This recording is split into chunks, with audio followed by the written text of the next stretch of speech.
자, 북한이 어제 노동미사일로 추정되는 중거리 탄도미사일을 동해상으로 발사하는 것에 대해서 유엔 안보리가 규탄하는 입장을 발표했다는 소식 전해드렸습니다. 워싱턴 연결해서 자세히 살펴보겠습니다. 왕선택 특파원.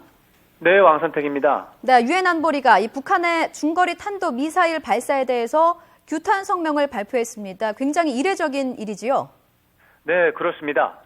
유엔 안전보장이사회는 우리 시각으로 오늘 새벽 긴급 이사회를 열고 북한의 노동미사일 발사 문제에 대해 대응 방안을 논의했습니다.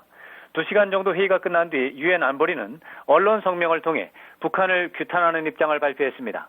유엔 안보리는 성명에서 북한의 어제 탄도미사일 발사는 물론 지난 10일에 단거리 탄도미사일 발사는 여러 개 유엔 안보리 결의를 위반하는 것이고 동북아 지역과 세계 평화를 위협하는 엄중한 도발이라면서 강력히 규탄했습니다.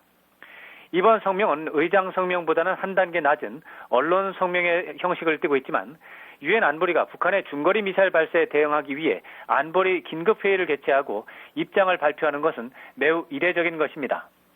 안보리는 탄도미사일 거리가 장거리일 경우에만 회의를 소집해서 추가 제재를 논의했습니다. 지난 2014년 3월 북한이 중거리 탄도미사일을 발사했을 때는 회의를 열지 않았습니다.